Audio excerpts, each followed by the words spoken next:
So hello and welcome to this NPTEL course entitled Trauma and Literature. This is a concluding session for the book that we're doing at the moment, which is Catherine Malabou's The Ontology of the Accident. So we'll wind up with this text, which is, obviously a very important text for us philosophically, as well as in the level of conceptual understanding of how literature and trauma can be studied together. So this should be on your screen, and I'll just quickly finish this, and then we'll have a bit of a concluding session on Malabou's importance as a philosopher, especially in the tradition of neuroscience, philosophy, continental philosophy and neuroscience that she's bridging with this text, and also how we could map this interesting convergence between neuroscience and continental philosophy and map that into an understanding of literature, a new understanding of literature. So this is on your screen.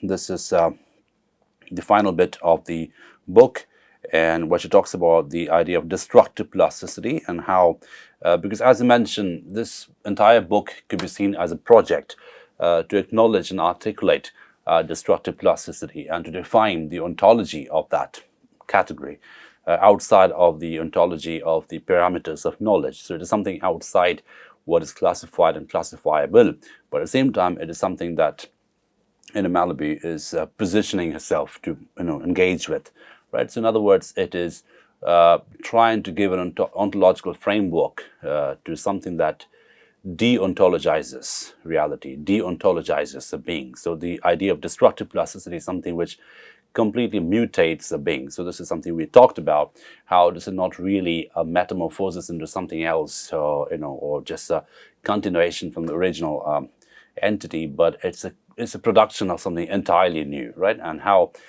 this de-ontologization is something that can be given an ontological framework through philosophy. So this is page 89 on your screen, and which talks about the equation or the interesting relationship between destructive plasticity and possibility, or the production of possibility. So here it goes. Destructive plasticity prohibits envisaging precisely the other possibility, even if it were a posteriori possibility. So a posteriori is something that happens after the event, right? So it's not really something which happens after the change. So the possibility of the being, you can replace the word possibility with being, the production of the being after the event. So, if we equate it that way, the being is connected to the earlier entity. So there's an event which separates the earlier being and the new being, but then there's a continuity as well. So destructive plasticity prohibits that. It prohibits envisaging that.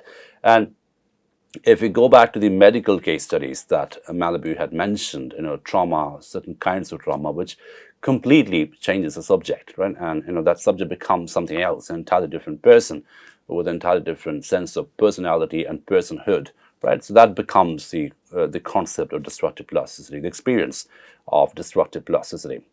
It has nothing to do with the tenacious, incurable desire to transform what has taken place, to re-engage in the history of the phantasm of an other history.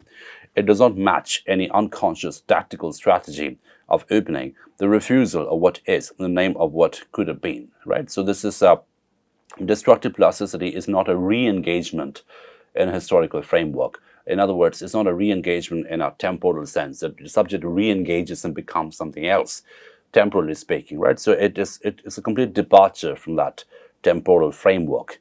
It's a complete departure from any tactical strategy of opening, right? So it's not something that is opening up into a different kind of subject. It's away from that as well. It's a completely different thing entirely. And destructive plasticity is a potential for that difference, which has got nothing to do with a connection with the earlier subject, the earlier state. So it's not really the production of an other possibility. It's an entirely different entity, because the moment you use the word possibility, there is some kind of a connection we are making between an earlier state and a later state. There's a production of possibility. It's a temporal possibility. So it sort of flows with time and space. But destructive plasticity is a complete departure from any spatio-temporal strategy, from any spatio-temporal connection with any self. The denegation of what accompanies anosognosia. So this particular pathology that Malabou talks about anosog nausea, which is a medical state where, what happens essentially in this particular state of being that patients or subjects suffering from this, they fail to recognize themselves, right? And this rejection of recognition, the failure of recognition, that you can't recognize yourself at all. So this, in a way, becomes an extreme example of destructive plasticity. And a large part of this book is also a rejection of the Freudian understanding of denegation, right? And this is something Malabou talks about. The denegation that accompanies anosognosia, brain pathology, whereby patients are unable to recognize themselves as ill, is not denegation in a Freudian sense. So, patients or subjects, they cannot recognize themselves, they cannot recognize their illness, they cannot recognize the disease, and that becomes a medical state. But it is not a denegation in a Freudian sense. So there's a clear departure that Malabou is making from the Freudian idea of the unconscious, from the Freudian understanding of the uncanny, the unconscious, of traumatic neurosis. Because the Freudian study of psychoanalysis, or the psychoanalytical study of trauma, it looks at trauma as some kind of a temporal category. The subject moves from one temporal point to another temporal point, right? So, but there's a temporal continuity. Even if there's discontinuity, the discontinuity is accommodated in a particular temporal frame, right? But when it comes to destructive plasticity in a way that Malabou defines it, the discontinuity is perfect. There's no connection at all to any earlier state of being, to any earlier state of recognition. So it's not a denegation in a Freudian sense. It's an extreme form of denegation where patients are unable to recognize themselves or their disease, right? So they don't understand, they don't appreciate, they don't experience the fact that they are ill, and that lack of experience, the lack of recognition, is something that Malabou wants to highlight, especially in terms of how that connects to the quality of destructive plasticity. When the patient does not see that his left side is paralyzed, when he feels neither pain nor anxiety after a major brain injury, he is not responding to an effective imperative of unconsciously calculated blindness. He does not see because he cannot see, that's all, right? So we talked about in the last session the idea of the affective flatness, right? Just pure indifference to anything around you, and the inability to connect either positively or negatively to what is around you. And that becomes a very clear symptom, Malabou says, about destructive plasticity. Now, here is obviously a case, a real medical case that Malabou is offering, which is obviously a case of anosognosia, where the patient doesn't feel any anxiety or any pain after any brain injury, and and that de-recognition of pain, that rejection of pain, the rejection of recognition, is not anything to do with some unconscious strategy of blindness or some unconscious strategy, some unconscious calculation of shutting down. It's got nothing to do with any unconscious motive. There's no motive behind it. He does not see because he cannot see. It's like a physical imperative. He cannot see, right? It's a complete rejection. There's no unconscious strategy at work. And that's the clear departure from the Freudian model that Malabou is making. Because for Freud, the unconscious is a strategic space. The unconscious is an intentional space. There's a lot of intention in the unconscious of Freud, in the concept of unconscious of Freud theorizes. So even when there's trauma, even when there's a shutdown, there's some kind of a motive behind that from the unconscious level that Freud always draws on that template. Now, in the case of Malabou, there's a clear rejection of that. There's no motive, right? It's just a physical shutdown, a complete corporeal shutdown. It's just impossible to have any recognition, right? So this is a clear case of destructive plasticity. And that is exactly what Malabou mentions. I mean, this is the potential, this is the event, this is the situation, the condition that needs to be articulated, right? So destructive plasticity deploys its work starting from the exhaustion of possibilities. And that's a very important term, an exhaustion of possibilities, right? So there's no strategy, there's no manipulation, there's no intentionality, and there's no possibility. It's a complete exhaustion of possibilities. It's rather, I mean, as we mentioned in one of our previous sessions, it's a liquidation of possibility, right? A shutdown, a liquidation, an exhaustion, right? A closure, shall we say. When all virtuality has left long ago, when the child in the adult is erased, the child is erased. So in other words, there's no imaginative possibility, right? In destructive plasticity, it's a complete shutdown of senses, a complete shutdown of any connect, any cognitive connect to anything around us. When cohesion is destroyed, family spirit vanished, friendship lost, links dissipated in the ever more intense cold of a barren life. So if you take a look at the vocabulary of Malabou, is almost poetic in quality, but what it describes over here is a complete barrenness, a complete, nakedness of life. There's no connect at any level. There's no kinship. There's no connect. There's no intentionality. It's just the naked, barren self, with no possibilities left, and that can happen out of a extreme case of trauma, an extreme case of brain injury, an extreme case of shock, right, where the subject completely disconnects with everything else and also from themselves, and that becomes a pure case of destructive plasticity. So, in other words, there is no Oedipal framework left, right? There's no family framework left. There's no kinship framework left. And again, this is a very clear departure from the Freudian model of psychoanalysis. So it just departs away. So there's no kinship structure. There's no Oedipal structure. There's no, economy of association, left or available to the subject. The negative plasticity, which remains negative until it is exhausted, never becomes real, never becomes unreal either, but remains suspended in the post-traumatic form of a subject who misses nothing or does not even lack, as Lacan might have written, remains to the end the subjective form that is constituted starting from the absence from the self, right? So this is a very beautiful and perfect way to put it.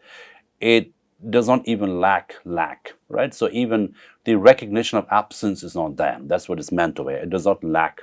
There's no recognition, there's no awareness of absence, right, shall we say. And this lack of awareness is so absolute that even absence is not being aware of. There's no awareness of absence, there's no recognition of absence. So it becomes a suspended condition between real and the unreal, right? So it is not something which can be defined even through an absence, right? So even absence can be a definition, but even that is unavailable. So it lacks. It does not even lack. So there's no lack over here. There's no absence over here that is recognized. So even absence as a signifier is unavailable. Even absence as a coordinate is unavailable in this condition, right? So it's a pure absence from the self, because the moment there's some awareness of the self, then the self will be able to understand what is absent. So even that awareness is absent, the absence of absence, or rather the absence of awareness of any absence around the self, right? So it just sounds a bit complicated, but actually it is quite simple, right? So subject is not even aware of its own absence, so what it lacks, right? So, and that obviously is connected to the idea of cognitive flatness that Malabou talks about. It's a complete flat state of being. It's a flattening of cognitive possibility. So no psychoanalytic development of negativity is currently able to approach this possibility, right? So this is the poverty of psychoanalysis, the poverty of philosophy, the poverty of the continental study of mind or self. So there's no study which is currently available to approach this possibility, right? So this state of being is, not something which is defined or studied by any school of thought at this point of time. Okay, and now we come to the end of the book, the final page, which should be on your screen. This is page 91, where she talks about the dangers of essentialism. So there's, it's dangerous to essentiate. That should be on the screen, right? So this idea of plasticity, it moves away from any idea of essentialism, and that again is a very post-structuralist study of trauma. So when I began looking at Malabou, one of the earliest things I said during these sessions is that we need to look at Malabou as offering an alternative model to study trauma, which is a more post-structuralist model. And by post-structuralist, I mean there's no equation between signifier and signified, right? So, CAT, cat, and the feline creature cat, they are completely dissociated in a post-structuralist frame. CAT, cat can mean anything, right? So this complete break or the delinking between signifier and signified is something that post-structuralism produces. So Malabou, and this is why she's interesting, she's someone who borrows the Derridan model, the Derridan theory, and applies that to an alternative understanding of trauma, right, which is an understanding of absence, right, and how that articulation, that awareness of absence true philosophical framework is an important engagement to be made, because at the moment there's no theory of that, there's no articulation of that, there's no philosophy about that. But what she's trying to do is trying to give an ontological framework to the de-ontologizing event of trauma. So if you look at trauma as something which de-ontologizes, which breaks the subject, which dissipates the subject, which completely destabilizes the subject, how do you give an ontological framework to that event? And it is important to at least attempt to engage with that kind of an understanding of the accident as something which breaks ontology. Right? So how do you give a theoretical, philosophical, or shall we say an epistemic framework to understand the accident? And therein lies the project and the title of this book, Ontology of the Accident. So not only because essentializing is a steamroller that levels accidents only imperfectly, so that accidents always threaten to damage essence itself a posteriori. So there's a danger of essentialism, because essentializing is a steamroller. It levels away all accidents imperfectly, and accidents in that interpretative framework, accidents begin to emerge as an a posteriori condition. That's something which happens after the event. But even more, and especially because, contrary to what Heidegger claims, the history of being itself consists perhaps of nothing but a series of accidents, which in every era and without hope of return dangerously disfigure the meaning of essence. So this is the final statement in the book with which the entire narrative ends. But the final theory is very, very beautiful and very poignant. What Malabou is saying is that being itself should be seen as a series of accidents, right? So, and that itself takes away any quality of essence, any quality of the essential self. There is no essential self. The essential self is something which is mutable, which can be broken, which can be desubjectified, which can be de-ontologized at any given point of time. Because being consists of nothing but a series of accidents, right? So accident is always a potential waiting to happen. And there is a possibility of looking at this historically. There's a possibility of looking at this on a more macro framework through a political paradigm. But the important thing is, the most fundamental thing that Malabou is concluding with, is that this idea of the being as something which is constantly destabilizes itself. It's like an auto-destabilization. That model of being is important for us to understand, because it dangerously disfigure the meaning of essence, right? So there's no essence to the self, right? So, and this is the fundamental premise of the book, because it doesn't look at the accident as something which, is a continuation of the essence in some sense. The accident is something which is a complete departure from the essence. So, and that departure clearly reveals that there is no essence in the first place. The idea of the being is always a series of accidents, or potential accidents waiting to happen, right? So in one sense, it is a nihilistic kind of a book, because it looks at the complete absence of essence, but also that nihilism also contains the possibility of, plurality in a certain sense, that this possibility of producing different kinds of essence at different points of time. And that again makes it very post-structuralist in a very medical as well as philosophical sense, right? So just to conclude this session on Malabou, and we've done 2 books in Malabou, The New Wounded as well as The Ontology of the Accident, what she says is, we need to take a look at trauma outside the language model, outside the knowledge model, outside the framework of recognition, as something which is completely outside of it. So in one sense, it's impossible to define it. In another sense, it is also important to engage with it at some level, because the moment we say it is outside the knowledge system, that itself becomes a form of engagement. We're not trying to bring it inside the knowledge system. We're not trying to bring it inside the language system, but we're trying to acknowledge its departure from that system. And that acknowledgement is the first step towards giving it some kind of ontological framework.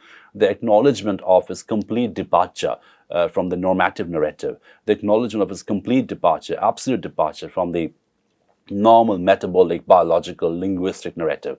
That acknowledgement itself goes a long way in understanding what accident is and how can we define it in a post-Freudian model, in a post-structuralist model, right, in a post-continental philosophy model. And as you can see, Malabou draws on neuroscience. She draws on figures like Damasio, Joseph Ledoux quite a bit, and then she converges that tradition of understanding of the self with the philosophical tradition of Spinoza, and we spent some time with Spinoza in terms of how Malabou looks at Spinoza. And this convergence within continental philosophy and neurobiology is very important, especially for us looking at trauma through the lenses of literature, right? Because if you take a look at literature as a fluid medium of representation, the fluidity of representation of literature is something which we which can accommodate the different discourses in philosophy, neurobiology, etc., through the frame of fiction. Because if you take a look at fiction as a medium which can combine actuality with possibility, as a medium which can combine reality with imaginative possibility, that itself becomes a very, very important medium to represent. And in a certain sense, fiction perhaps comes closest to representing this this experience of an accident. And I don't know if you remember this book, Malabou talks about Kafka, and she talks about Kafka's fiction as an approximation of destructive plasticity. I mean, it's not a clear representation, it's not a complete representation, because there is some residual humanism left in Kafka, but then it comes pretty close, it comes quite close to representing the complete absence of agency, the complete absence of the body, an absence of ontology, etc. So Kafka's fiction can be seen as a very, very complex model through which this kind of a accident, the ontology of the accident, can be represented, and therein lies the significance of fiction and trauma studies today, right? Because fiction can represent what Malabou does in philosophy. It brings in philosophy, it brings in neurobiology, it brings in psychiatry, and it combines everything and just produces this very fluid medium which plays between possibility and reality, which plays between event and accident to a large extent, and also blurs the borderlines between event and accident.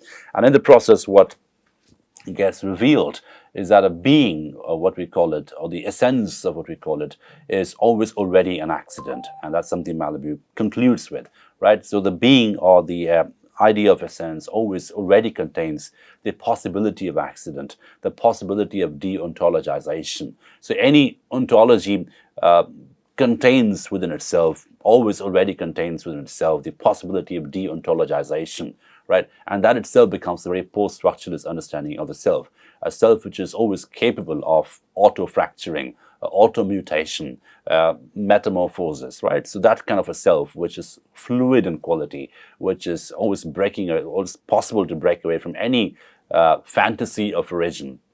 That self becomes very, very important in Malabou's understanding. So origin is a fantasy, but accident is a reality in Malabou's study. So origin is a convenient fantasy. Essence is a convenient fantasy that we have in our mind to have our sense of selfhood. But an accident reveals the fantastic quality of this. And the accident reveals that any knowledge of origin, any knowledge of essence is actually a convenient fantasy. And therein lies the political significance of accident, that when you have an accident in a sense that Malabou talks about, what gets revealed in a certain sense, and also very dramatically, is the constructed quality of a sense, the constructed quality of self. And that's something that Malabou sort of brings in towards the end. And that makes accident quite political in quality as well, because if we talk about regimes of power, when you talk about the politics of governance, when we talk about the constructed quality of governance, so accident, it can be a form of a violent accident, it can be a form of an epistemic accident, any accident for the matter, which is clear departure from any essence. It reveals the constructed quality of that essence, and it reveals the essence as always already embedded in the accident. So that becomes a very post-structuralist understanding of trauma, accident, injury, and also identity. And that all becomes sort of connected categories, but not oppositional categories, but connected categories in a certain sense. So I hope you find Malabou's philosophy interesting, because I think she is a bit of an understudied philosopher, but I think that she is someone who needs to be studied rigorously, especially if you're looking at trauma through the lenses of literature, because, as I mentioned, she brings in philosophy and neurobiology and neuropsychology and mixes it together. And then we have something like fiction, something like Mrs. Jalloway or Toba takes saying, or some other texts that we have covered in this course and will cover in this course. But, this framework where all its convergences happen in a very complex way, it really becomes very interestingly mappable into fiction, and therein lies the possibility of newer reading in trauma fiction, looking at fiction, looking at novels, looking at poetry as complex representations of accident and event, complex representation of identity and injury. And Mrs. Dalloway is a classic case in point. So again, I may have mentioned this before, we could look at Mrs. Dalloway through the lens of Malabou, how accident is something which is already happening in the self, right? And how the disconnect, the cognitive flatness, the cognitive disconnect that the subject experiences is the product of accident rather than any recognition of absence. So I stop at this point today, and with this we conclude Catherine Malabou, and we've just done 2 back-to-back texts on Malabou. And again, I advise you to map this model onto an understanding of literary fiction and also literary theory, because we're looking at a very post-structuralist model of trauma, which is quite interesting and original in quality. So we stop here and we move on to a new text from the next session. Thank you for your attention.